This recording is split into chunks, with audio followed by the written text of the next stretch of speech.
My table is a mess. You can tell this is where I've been doing my work.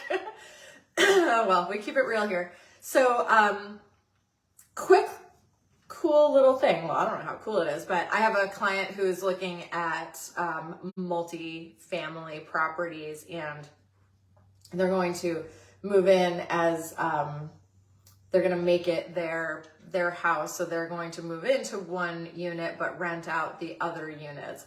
And we were talking just about, you know, the different rules, and this is in Maine, so the Maine laws in regards to renting and being a landlord, etc.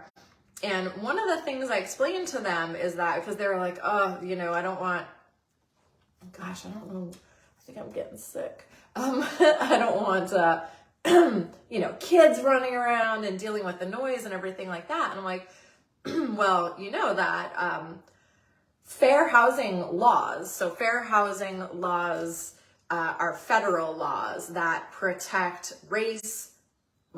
So these are the classes they protect. There's 7 classes: race, color, national origin, religion, sex, familial status, and disability.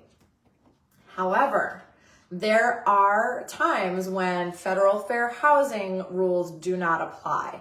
And one of those times is, and this is, sometimes there are state rules that trump the federal rules because they're more restrictive. And so Maine is not one of these places. Massachusetts, it's a different story, but in Maine, it's not. So in Maine, in most states, if you have an owner occupied 1 through 4 unit, obviously it'd be more than 1 unit. So 1 through 4 unit building that you are putting tenants in, federal fair housing laws do not apply. So you can say, I don't want kids. You know, I'm not going to comment on discriminating against the rest of the classes, but I will say that one of the biggest things that I hear from my tenants of owner-occupied properties is that they just don't want to deal with the noise. So that is something to keep in mind if you're purchasing or live in a 1 through 4 unit building. Take a look at those federal fair housing rules and state and see if they actually apply to you or not. Fun fact, the one group of people that you can always discriminate against is smokers, which I find kind of hilarious. And most of the units you see are advertised as non-smoking anyway.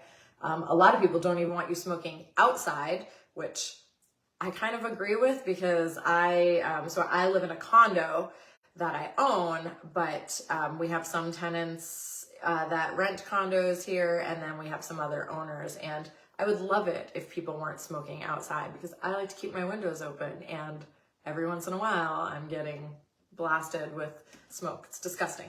Anyway, so there's your little fun fact. Now I'm gonna go to work.